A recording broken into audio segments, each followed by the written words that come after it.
त्यावेळी गिरणी कामगार शेतकऱ्याबरोबर होता आणि यावेळी गिरणी कामगार शेतकऱ्याबरोबरच आहे। या टॅगलाईन खाली आपण काहीतरी त्या शेतकऱ्याला म्हणजेच आपल्याला आपण शेतकरी जाऊन काहीतरी मदत करू आणि त्यामुळे नक्कीच या मंचावरून आपल्या शेतकरी बांधवांना मी सांगेन की नक्कीच गिरणी कामगार हा कायम शेतकऱ्यासोबत म्हणण्यापेक्षा गिरणी कामगार हा शेतकरीच आहे, त्यामुळे नक्कीच आपल्या सोबत।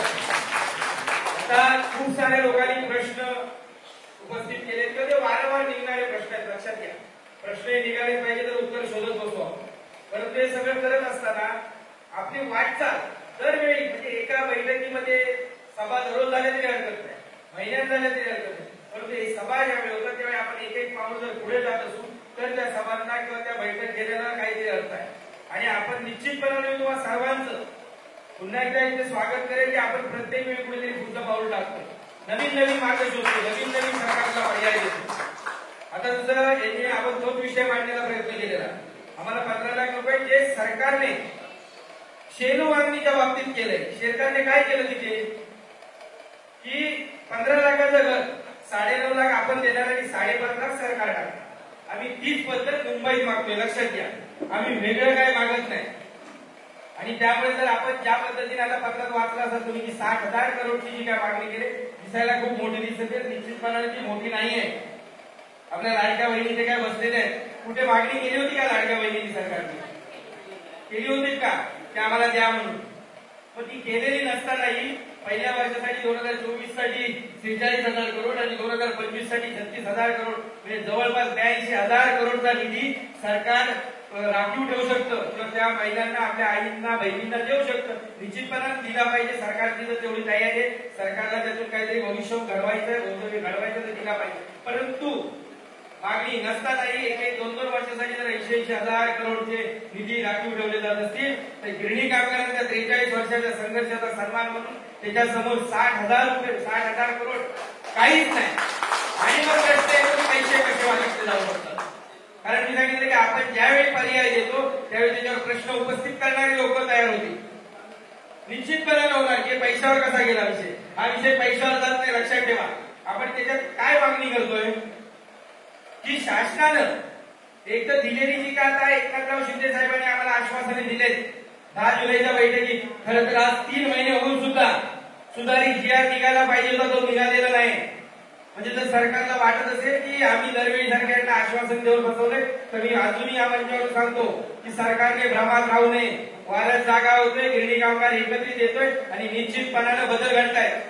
आता त्या ताईने सांगितलं की सरकार बोलले म्हणून येणार आहे काय, तर एक गोष्ट लक्षात घ्या, बोलले म्हणून देत नसतील तर एक गोष्ट छत्रपती शिवाजी महाराजांच्या स्वराज्याच्या आपण मावळ्या, बाबासाहेबांच्या विचाराच्या मावळ्या, कारण आपल्या संस्थेची टॅगलाईनच आहे संविधानाच्या चौकटीत आपण स्वाभिमानाची लढाई लढतोय। आणि त्यामुळे नकारात्मक काय मिळते याकडे बघूच नका। एखादी गोष्ट आपल्यासाठी वाईट घडत असली तरी तिच्यातली सकारात्मकता शोधून आपल्यासाठी त्यातूनही चांगलं काही करू शकतो आणि त्याच्यातून आपण कसं निर्माण करू शकतो ह्या तत्वात स्वराज्य निर्माण झालं आणि त्याच माहितीत आपण जन्माला आलो। आजपर्यंत गिरणी कामगारांचा प्रश्न किंवा गिरणी कामगारांच्या घरावर न बोलणाऱ्यांना आज आपण किंवा घर हा शब्द बोलायला तरी बोलते गेलाय ना, हाच आपला विजय आहे। त्यामुळे मुंबईत बोलले किंवा मुंबईत बोललेच नाही येतील का हे प्रश्न उपस्थित करू नका। आपण आपल्या मी नेहमी सांगतो की आपण ठाम राहायचं आहे, देणारे कोण द्यायला कोण रिकामी नाही, घ्यायची तयारी आपण करायची, तिथे द्यायला कोण कोणासाठी रिकामी नाही।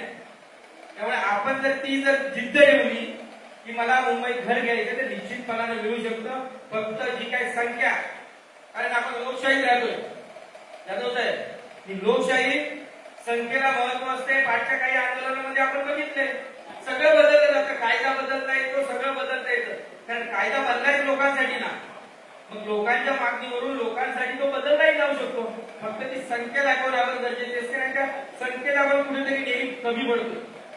म्हणजे कोल्हापूर पासून आपण ज्यावेळी आंदोलन चालू केलं वेळेच आहे 4-5 लोकांनी थोडं म्हणजे एकत्रित येऊन चर्चा करून ही सुरुवात झाली होती। त्यानंतर साताऱ्याचं उपोषण असेल, भारत माताचं उपोषण असेल आणि सर्वात महत्वाचं म्हणजे 14 दिवस वांद्रे सारख्या ठिकाणी आपण जे काय आंदोलन केलं होतं तिथे नक्कीच संख्या जमण्याची गरज होती। मी तर असं म्हणेन, कदाचित मी या शब्दाचा वेगळा अर्थ लावू नका, परंतु मी द्यायला तयार आहे, आम्ही द्यायला तयार आहे, गिरणी कामगार घ्यायला तयार नाही, कारण संख्या दाखवत नाही। 14 दिवसाचं उपोषण, 14 दिवसाचं आंदोलन जर आपण तिथे संख्या दाखवत असू तर नक्की विचार करण्यासारखी गोष्ट आहे, खरोखर आपल्याला पाहिजे काय. एखादा मेसेज आता यांनी सांगितलं की व्हॉट्सअपवर काय चालू असतं, फक्त मेसेज टाकायचे, संध्याकाळी आल्यानंतर 7 नंतर 11-12 वाजेपर्यंत मेसेज टाकायचे, त्याच्या व्यतिरिक्त काही नाही. कितीतरी जण 100 मेसेज दिवसाला टाकतात, पण मला वाटतं 100 सभेमध्ये एकाही बैठकीला हजर नसतं. बोलून काय होत नसतं, फक्त लिहून काय होणार नाही, तेही गरजेचं आहे. आमचे जितेंद्र मोरे आले होते, आहेत का? हा, खूप पहिल्या दिवशीपासून आमच्या सोबत होते, म्हणजे त्यांची तब्येत ठीक नसल्यामुळे नक्कीच ते थोडेसे दूर होते, परंतु त्यावेळी ते काम करत होते. माझा संघर्ष माझी जबाबदारी ही त्यांनी दिलेली टॅगलाईन आहे 2024 साली. म्हणजे राहून सुद्धा त्यांचं समजू शकतो, कारण त्यांची शारीरिक साथ देत नव्हतं, शरीर साथ देत नाही. परंतु जे आपले वारस आहेत नवीन, त्यांनी नक्कीच फक्त घर बोलून मिळणार नाही, तर त्याच्यात उतरावं लागेल. त्या ताकदीत फक्त उतरूनही उपयोग नाही. आपण हक्कान सांगतोय बदल घडवलेत, कोण काय बोलायचं ते बोलून दे. 1.5 वर्षापूर्वीची परिस्थिती बघा आणि आज फक्त परिस्थितीतला बदल बघा, निश्चितपणाने सांगू शकतो आम्ही बदल घडवलेत. आम्हाला कोणाला सांगत जायची गरज नाही. विजयाला त्याच्या बदलात आम्ही ठामपणे आम्ही सांगण्याचं एवढं कार्य केलेलं आहे. बदल घडतायत, घडवायची ताकद फक्त पाहिजे. आणि वारसांना वारंवार सांगतो, आणि तरुण वारसांना की बास करा. नक्की ज्यावेळी आपल्या एखाद्या घरावर संकट येते, कारण गिरणी कामगार हे आपले कुटुंब आहे, हे आपल्या कुटुंबावर आलेलं संकट आहे, त्यावेळी आपण शेजाऱ्याच्या घरात काय चाललंय इकडे लक्ष देत नसतो. पहिल्यांदा आपण आपलं कुटुंब बाहेर कसं काढू त्याच्यावर विचार करत असतो. ही सत्यता निसर्ग नियम आहे. त्याच्यामुळे त्या पद्धतीने आपल्याला दुसरं पाहिजे, दुनियेत काय चाललंय याच्याशी घेणं गेलं नाही. जोपर्यंत मला माझा अधिकार मिळत नाही, तोपर्यंत मला दुनियेत काय चाललंय त्याच्याशी घेणं गेलं नाही, ह्या भावनेने वागलं पाहिजे. तिकडे ते मोदी काय बोलले, राजकारणाचं काय चाललंय ह्याच्यावर जास्त चर्चा होत असते. पण गिरणी कामगारांवर चर्चा करा, गिरणी कामगार एकत्र कसा येत, गिरणी कामगारांना एकत्र कसा आणला जाईल ह्याच्यावर विचार करा ना. आज आपण ही संख्या दाखवतो, आज एकत्र येते, कोणीतरी विचार केला, कोणतरी पुढे आलं म्हणून लोक जमतात ना. मग तसा प्रत्येकाने जर विचार केला तर निश्चितपणाने त्याच्यात बदल घडतील.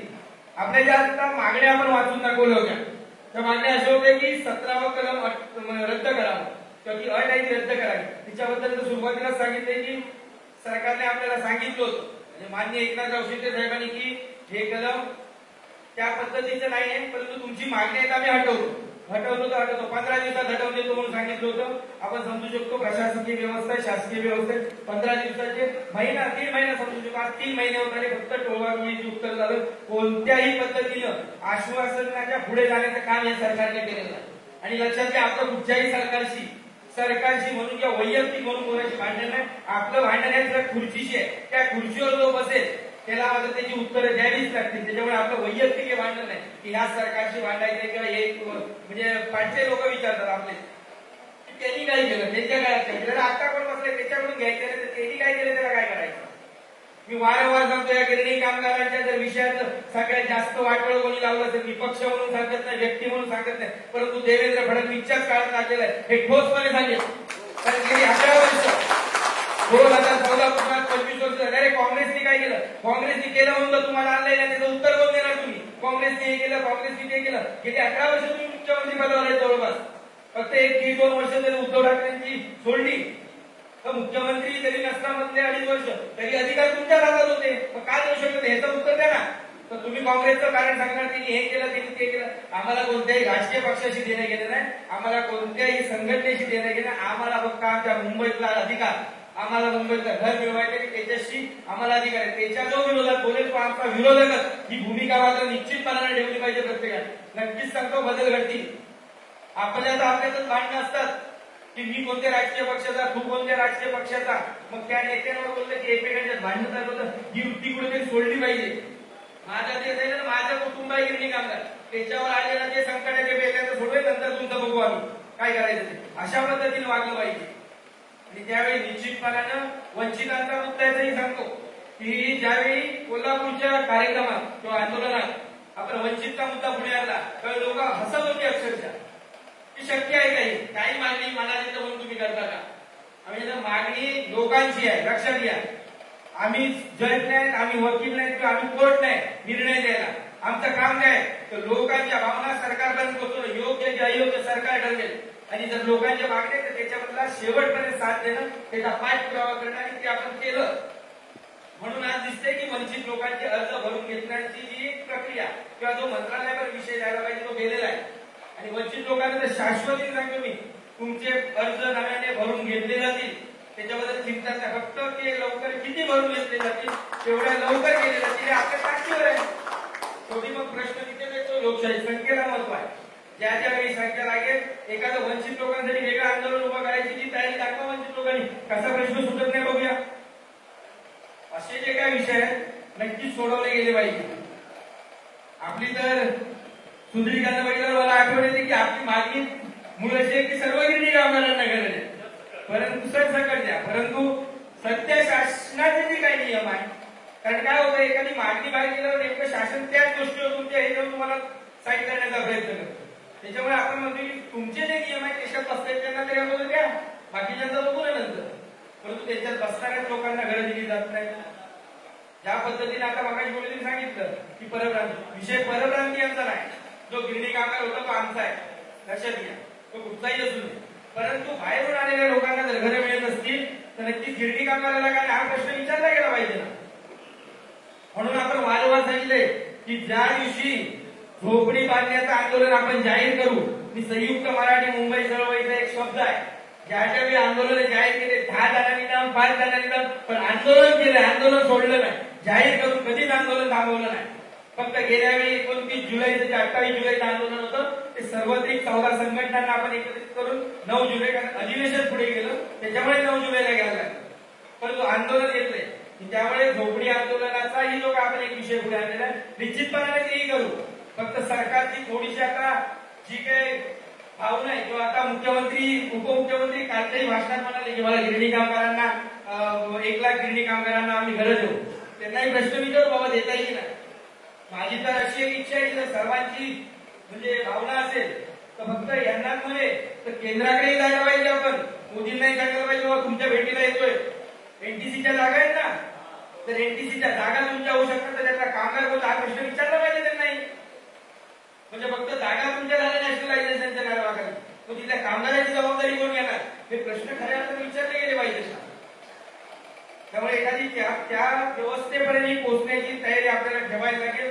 की संघर्ष ज्यावेळी आपण करतोय त्यावेळी लक्षात ठेवा, जोपर्यंत यश भेटत नाही, किती आंदोलनं झाली किती मोर्चा झाले हा प्रश्न उतरताना ठरवा की मोर्चा संघर्षात उतरायचा आहे की नाही. सुरुवात करणं आपल्या हातात आहे, शेवट आपल्या हातात नाही. तो शेवट जोपर्यंत होत नाही तोपर्यंत संघर्ष करावा लागेल, ती तयारी ठेवा.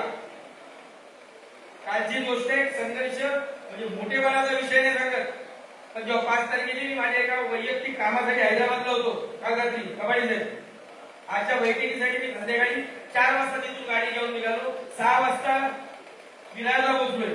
विरारवरून गाडी ठेवली, तिथून ट्रेन पकडून कबाडी साहेबांच्या इथे आलो, तिथून कबाडी साहेबांची गाडी घेऊन आम्ही इथे आलो. लक्षात घ्या, संघर्ष म्हणजे मोठेपणाचा विषय नाही सांगत, पण संघर्ष असा करावा लागतो. करायचा तो उतरायचा ठरवायचं की मी आता सोडणार नाही जोपर्यंत मला जे पाहिजे ते मिळत नाही. म्हणजे हरलो गिरणी कामगारांना काय मिळणार नाही, अरे बघू ना हरलो पण लढून हरलेला स्वाभिमान बाळगलो ना आपण, त्याला लढलो शेवटपर्यंत. शासन बदल येत नाही, लक्षात ठेवा. की कुठचंही शासन असू दे, याही शासनावर आपला काही रोष नाही, शासनाने एवढी ताकद दाखवावी लागते, त्याच्याशिवाय मिळत नाही. मी ते बघितले आपण मराठा आंदोलनात काय झालं, 1 तासात जिया निघू शकतो, 1 तासात. म्हणजे एवढं झालेलं वाटतं राज्यपालांना सोबत अशा पद्धतीने कशाच्या जीवावर, संख्येच्या जीवावर. तर ती जर संख्या आपण 1-1, 2-2 लाख गिरणी कामगारांचा प्रश्न म्हणतोय तर विचार करा 2 लाख गिरणी कामगार आज जर कुटुंब वाढ धरून किती झाले असते. जर रस्त्यावर उतरलं तर सरकार नाही म्हणायची हिंमत करेल का.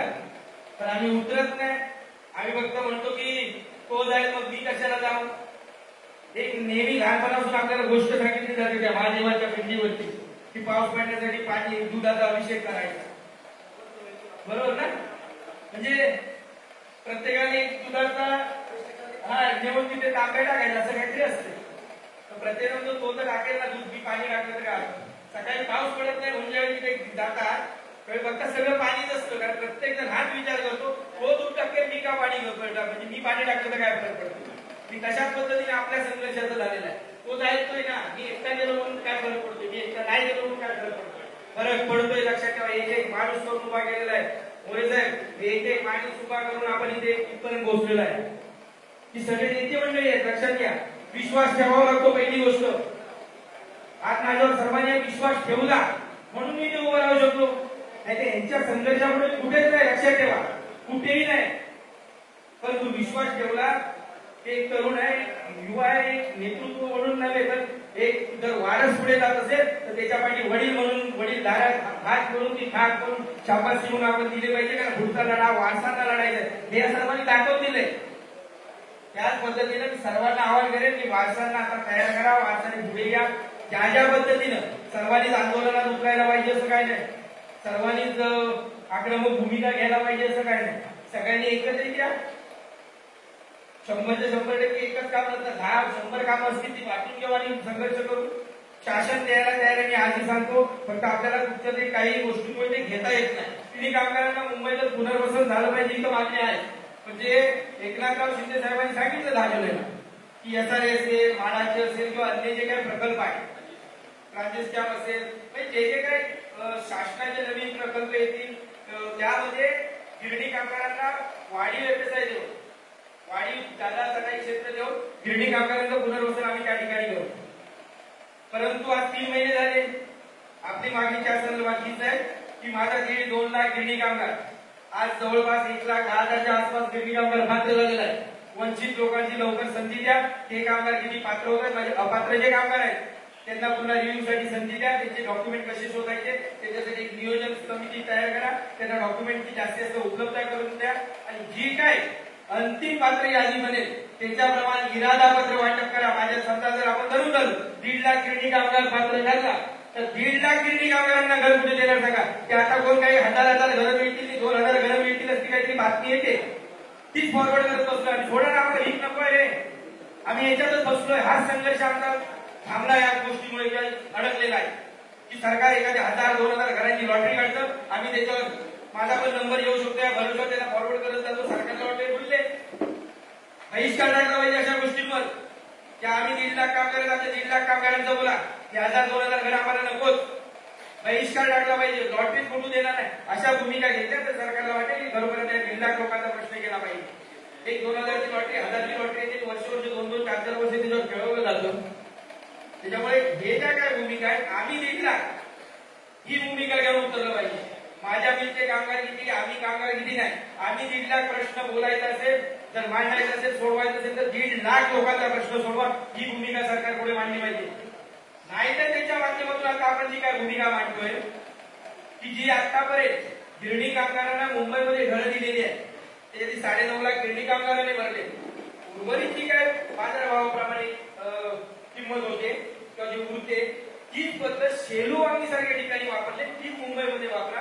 कारण मुंबईमध्ये तुम्ही घरं देतो बोलताय, जवळपास 60-70 हजार करोडच्या आसपास ते बजेट आहे. तो तुमचा प्रश्न आहे की त्याच्यात वाढवायचा काय करायचा. परंतु त्या माध्यमातून गिरणी कामगारांचा प्रश्न सोडवला जाऊ शकतो.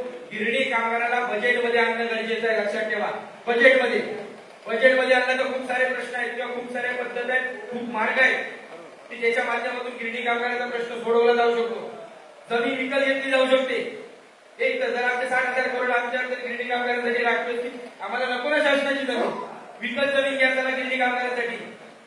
दुसरा पर्याय हा होऊ शकतो की आम्ही घर घेतो, शासनाने आम्हाला सबसिडी द्यायची, आम्ही मुंबईत घर घेतो, म्हणजे शासनाचा प्रश्नही मिटला, शासनाचा तापही कमी झाला. म्हणजे जे काही प्रक्रिया करायला वेळ जाईल तो वेळही वाचला. तर 1.5 लाख-2 लाख लोकांचा जर आज घराचा प्रश्न म्हटला तर किती वेळ जाईल. त्यामुळे जर शासनाने 60,000-70,000 करोड जी काही रक्कम गिरणी कामगारांसाठी अधिकाराने राखीव ठेवू शकते तेवढी ठेवावी. त्याच्यातून एक तर गिरणी कामगारांसाठी जमीन विकत घ्यावी. दुसरा प्रश्न, गिरणी कामगारांना समप्रमाणात पात्र गिरणी कामगारांना घरांसाठी सबसिडी द्यावी, त्यांना घर घेण्यासाठी सक्षम करावं. जी काय रक्कम आहे ती सबसिडी करून गिरणी कामगारांना द्यावी. गिरणी कामगार आपापलं घर मुंबईत खरेदी करेल. आणि तिसरा प्रश्न, हे तुम्हाला काहीच जमत नसेल, 10 जुलैचा अंतर्गत जे आश्वासन जमत नसतील, हेही पर्याय जमत नसतील, तर जो काय निधी गिरणी कामगारांसाठी राखून ठेवत आहे ते कायद्यात तसे बदल करून गिरणी कामगारांसाठी आर्थिक मोबदला द्या ही मागणी आम्ही करतोय. कारण प्रश्न संपला पाहिजे. आम्ही आमचं घर घेऊ मग, कारण कुठेच तुम्हाला सोडवायचा नसेल प्रश्न तर गिरणी कामगारांच्या बाबतीतच हे का घडतंय हे विचार करण्यासारखी गोष्ट आहे. आम्ही मान्य करतो, आम्ही पर्याय देतोय. प्रत्येक वेळी फक्त गिरणी कामगारांना घर याच्या पुढे जातच नाही. प्रश्न निर्माण केले त्याची उत्तरे आम्ही देतोय गिरणी कामगार की कशा पद्धतीने गिरणी कामगारांचा म्हणजे प्रश्न सोडवला जाऊ शकतो. आणि ही जर मागणी कोणाला चुकीची वाटत असेल तर आपण वेगळं काही मागत नाही हे लक्षात घ्या. जे सेलू मागणीच्या बाबतीत सरकारने केलंय ते मुंबईच्या बाबतीत मागतो एवढंच आहे. सरकारने तिथे 5,000 करोड राखीव ठेवले, आपण इथे 60,000 करोड मागतोय. बस फरक एवढाच आहे. निधी वाढवा सांगतोय, त्याच्या व्यतिरिक्त म्हणजे यांनी काहीतरी पैशाची मागणी केली असा काही प्रकार नाही याच्यात. फक्त सरकारने जे सेलू मागणीच्या बाबतीत केलंय तिथेही प्रायव्हेट बिल्डर आहेत, खासगी विकासकच आहेत ना, त्यांना 5.5 लाख द्यायला तयार आहे ना सरकार. आता मुंबईत येतो बोलले तर मुंबईच्या किमतीप्रमाणे त्या बिल्डरांना सरकारने जेव्हा आमची इच्छा तीच आहे, एक तर पहिला आणि दुसरा म्हणजे एक तर गिरणी कामगारांना मुंबईचं घर द्यावं सरकारने, दुसरा आमचं जे काही सबसिडी आहे ती द्यायचा. दोन पर्यायावर विचार करा. आर्थिक हा आणि एक ऑप्शनल शेवटचा पर्याय. आता तुम्हाला काय जमत नसेल तर निधीचं करायचं का, तर त्याच्यात कायदे तसे बदल करून द्या. ही मागणी आपण केली आहे. त्यामुळे निश्चितपणाने ही मागणीला सरकारकडे आपल्याला लावून धरावं लागेल. कारण नाक दाबल्याशिवाय काही गोष्टी स्पष्ट बोलता येणार नाहीत, पण नाक दाबल्याशिवाय तोंड उघडणार नाही. लक्षात ठेवा. आपल्याला हे नाक दाबावं लागेल सरकारचं. आता सरकारने सांगितलं जमिनीचं कारण सांगू शकतं ना, गिरणी कामगारांच्या बाबतीत जमिनीचं कारण सांगू शकतं, पैशाचं कारण सांगू शकतं का सरकार की आपल्याकडे निधी नाही म्हणून? अरे 2 वर्षासाठी 80,000 82,000 करोडचा निधी तुम्ही उभा करू शकता, देऊ शकता, तर गिरणी कामगारांसाठी 60-70,000 करोड म्हणजे काय? आणि त्यालाही जर तुम्हाला एकत्र आम्ही मागतच नाही, पंचवार्षिक मध्ये करा, 5 टप्प्यामध्ये गिरणी कामगारांना तुझी सबसिडी द्या. खूप सारे पर्याय आहेत. फक्त इच्छाशक्ती पाहिजे की गिरणी कामगारांचा प्रश्न कसा सोडवायचा आहे. का फक्त मुंबई जमीन नाही, मुंबई जमीन भेटणार नाही हा विषय डोक्यातून काढून टाका. आजपासून आपणच प्रश्न निर्माण करायचे नाही की मुंबई जमीन कुठे आहे, मुंबई जमीन आहे का, गिरणी कामगारांना घर भेटेल का, हा प्रश्न आजपासून बंद झाला पाहिजे. आमचे बेरोज साहेब नेहमी सांगतात की सकारात्मक राजनीती, वाईट बोलूच नका.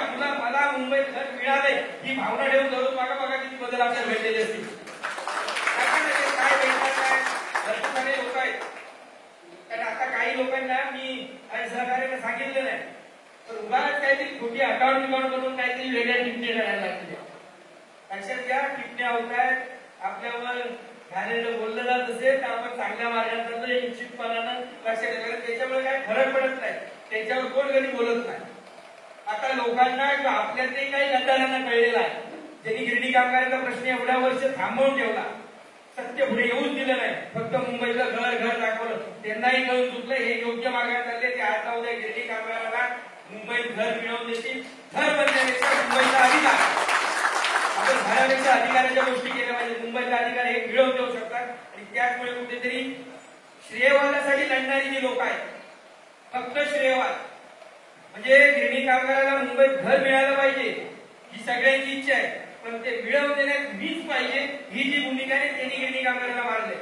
आपण एक मागणी अजून ठामपणे केलेली आहे. 18 जानेवारी 1982 ही जी तारीख आहे, हा ऐतिहासिक एक संप आहे. गिनीज बुक रेकॉर्डमध्ये नोंद झालेला संप आहे. जागतिक संप ज्याला म्हटला जातो, ऐतिहासिक संप, तो कामगारांनी आपल्या सन्मानासाठी मोडेल पण वागणार नाही ही एक भूमिका जी तयार झाली, त्याच्यातून निर्माण झाली, त्याचं एक प्रतीक आहे तो संप. आणि त्यामुळे 18 जानेवारी ही मागणी दिवस गिरणी कामगार म्हणून सरकारने घोषित करावा ही मागणी आपण करतोय. कारण गिरण्या उद्या जागा विकल्या गेल्या, उद्या आमच्या चिमण्यांची आई पडून जातील, निसर्ग नियम आहे. परंतु वारंवार आमच्या पुढच्या पिढ्यांना लक्षात ठेवा गिरणी कामगार कोण होता, ही मुंबई कोणी घडवले, किंवा त्या दिवशी तरी आठवण येईल गिरणी कामगाराची. आणि आपण सांगत राहू की गिरणी कामगारांचे दिवस का साजरा होतो, तर ज्या मुंबईत तुम्ही राहताय ती मुंबई घडवणारा तो गिरणी कामगार होता, म्हणून हा गिरणी कामगार दिवस साजरा केला जातो. सर्वांनी हात वरती करू नका की ही मागणी तुम्हाला योग्य वाटते का, कारण आपल्या अस्मितेची मागणी आहे, अस्मितेची मागणी आहे.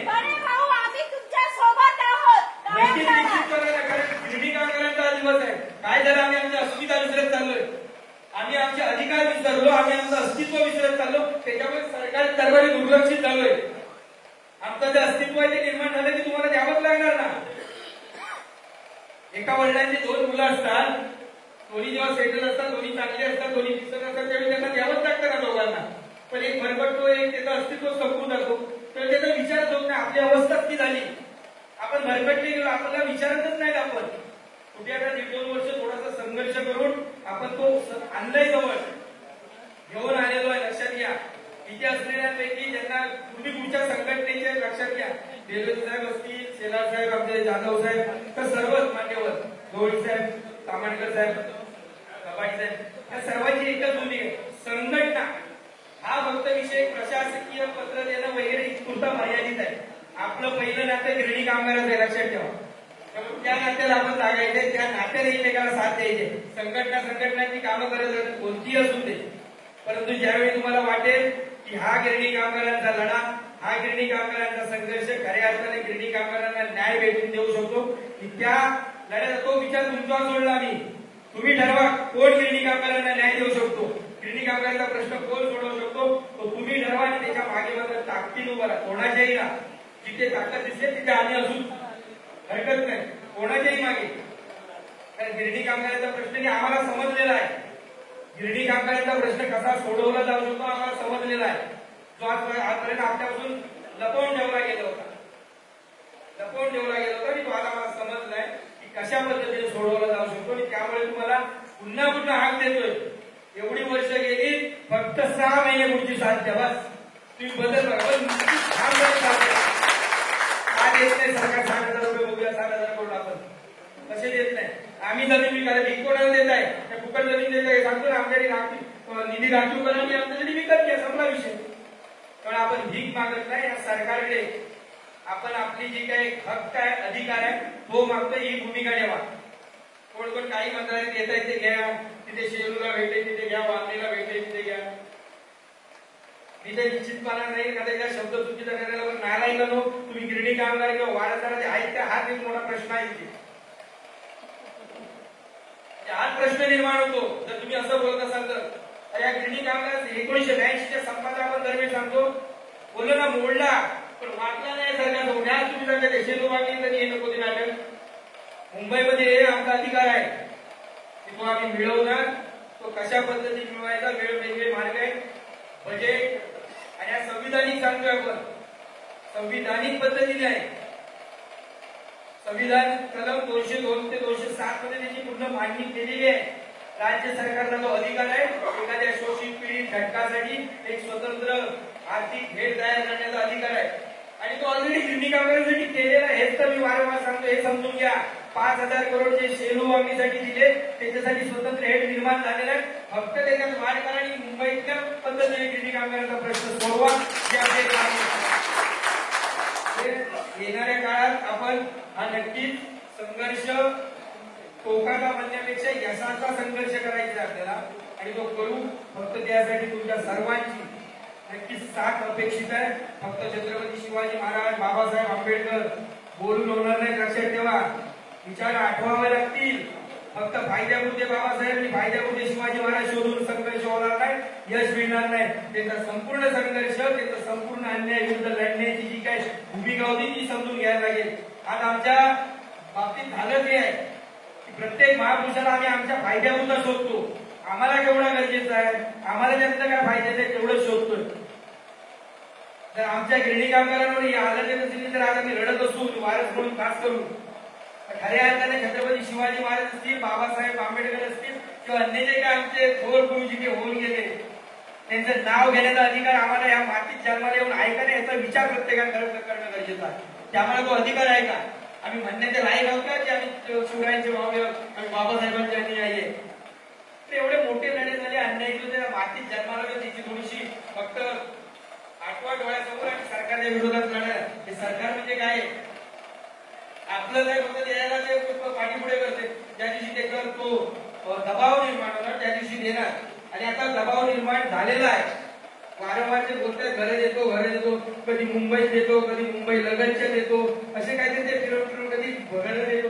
म्हणजे जवळपास आणून ठेवलेलं लक्षात घेतात. त्यांना मुंबईत आणू आपण हळूहळू, त्याची चिंता नसावी. शेलूवरून आता मुंबई लगत आणलेला आहे ना, आता मुंबईत फक्त आठवडी टाकायला किती वेळ जातो जगात आहे. हे तुमच्या सगळ्यांच्या ताकदीनं संघर्षातून आपण आणू. परंतु हीच तुमची जी काही ताकद आहे ती कायम उभी ठेवा, ह्याच्यात वाढत गेली पाहिजे. ही खास करून इथे जे युवा आहेत, किती युवा आहेत, ते स्वतःला युवा समजतात ना, असं वया येत नका तुम्ही युवा आहे. याचा एक विचार करतोय जर तुमची परवानगी असेल तर एक युवा मेळावा गिरणी कामगारांचा, तिथे 500,000 युवा असतील आणि कसा पुढे लढा लढायचा किंवा पुढे संघर्ष कशा पद्धतीने युवांनी केला पाहिजे ती भूमिका घेण्यासाठी आपण युवा मेळावा आयोजित करावा अशी माझी एक प्रामाणिक इच्छा आहे. जर तुमची सगळ्यांची इच्छा असेल तर नक्कीच एक युवा मेळावा आपण आयोजित करू, युवांना बोलायला संधी भेटेल, युवांना ऐकायला भेटेल, त्या पद्धतीने नक्कीच एक संघर्ष आपण निर्माण करू. आणि दुसरी गोष्ट जी मला वाटते ही संघटनेची भूमिका नाही, एक असा मोठा संघर्ष करायला केला गेला पाहिजे तसं महाराष्ट्र शासनाशी लढतोच आहे आपण, महाराष्ट्र शासनाशी लढतोच आहे, पण केंद्राची एक जबाबदारी आहे. त्या देशाचं एक नेतृत्व म्हणून, देशाचं एक ज्याला म्हणतो आपण सर्वोच्च स्थान म्हणून देशाचे पंतप्रधान त्या खुर्चीवर कोण आहे देशामध्ये, त्यांनी गिरणी कामगारांचा प्रश्नाकडे लक्ष दिलं पाहिजे. कारण गिरणी कामगार तसं बघितलं तर महाराष्ट्रापुरता म्हणण्यापेक्षा तोही एक देशाचा म्हणजे उत्तर भारतात नाही होते, खाली दक्षिण भारतात नाही होते, आपण मध्य भारतात नाही आहोत, म्हणजे देशाचाच प्रश्न आहे. तर त्यांनी लक्ष घालावा. अन्यथा गिरणी कामगारांचा एक मुंबई म्हणजे हुतात्मा स्मारक ते दिल्ली एखादा असा काहीतरी आपण एक सत्याग्रह करू की बाबा गिरणी कामगार निघाले त्यांच्या नावात की बाबा तुमचं सरकार महाराष्ट्रात आहे, तुम्ही केंद्रात बसलेला आहे, दोघांनी विचार करा आणि कसा गिरणी कामगारांचा प्रश्न सोडवायचा तो तुम्ही ठरवा. हे त्यांना आठवण करून दिली पाहिजे. कारण तिथे जाऊ ते म्हणजे आम्हाला माहितच नाही तुमचा प्रश्न, तर त्यांनाही कळून दे की गिरणी कामगारांची हालत तुमचं महाराष्ट्रात असलेलं सरकार काय करतंय, त्यांना आश्वासन देऊन वारंवार कसं बसवतंय हे त्यांच्यापर्यंत, त्यांच्याही नेतृत्वापर्यंत कळलं पाहिजे. त्यामुळे येणाऱ्या काळात तीही तयारी जेव्हा की मुंबई टू दिल्ली गिरणी कामगार जाणार म्हणजे जाणार, मुंबई दिल्लीला, मुंबईवरून अशा पद्धतीच्या काही भूमिका आपण नक्कीच घेऊ. फक्त तुम्ही साथ द्या. मला हा प्रश्न संघटनेच्या माध्यमातून किंवा सगळ्यांच्या मार्गदर्शनाखाली अभ्यासातून कळलेला आहे की कशा प्रकारे गिरणी कामगारांचा प्रश्न सोडवला जाऊ शकतो. परंतु फक्त त्याला तुमची सर्वांची साथ अपेक्षित आहे की तुम्ही साथ द्याल. आजच्या वातावरणानंतर मला वाटतंय की नक्कीच द्याल, कारण संख्या वाढत चालली दरवेळी, म्हणजे संख्या वाढते. लोकांना आपली भूमिका म्हणण्यापेक्षा कामगार हिताच्या ज्या भूमिका आहेत त्या पटतायत हे मात्र निश्चितपणे नाही. फक्त कोणताही राग मला सांगितलं ना, दोन कानाखाली मला हरकत नाही, पण हा लढा संपून देतात. चुकलं ना, चुकणार संघर्षात नाही असं नाही, 100% चुका होणार, पण हा लढा संपून दे. गिरणी कामगार आपल्या घरात जाऊन दे, घरावर गिरणी कामगार म्हणून बोर्ड लागू दे. हवं तर चुकलं नंतर कानाखाली मला काही घ्यायची फक्त आता संघर्ष थांबू देऊ नका. जर कोणी पुढे जातंय, पुढे घेऊन चाललंय तर त्याला थोडीशी साथ द्या. एवढंच बोलतो, इथे थांबतो. पुन्हा एकदा तुम्हा सर्वांचं खूप खूप आभार मानण्यापेक्षा, कारण आभार काही घरातल्यांचे मानायचे नसतात, परंतु नक्कीच एक प्रथा परंपरा म्हणून तुम्हा सर्वांचे पुन्हा आभार मानेन. अशी तुमची जी काय माया म्हणेन, मी प्रेम म्हणेन, सदैव संघटनेवर, सर्व पदाधिकाऱ्यांवर आणि नेतृत्वांवर नक्कीच राहून दे. आणि त्याचा एक जो आपण म्हणजे त्या तुमच्या प्रेमाचा जे उत्तर म्हणून किंवा प्रेमाचं एक प्रतीक म्हणून नक्कीच गिरणी कामगारांना मुंबईत घर हे मिळवून देऊ. एवढं बोलतो. इथे मात्र जय हिंद, जय महाराष्ट्र.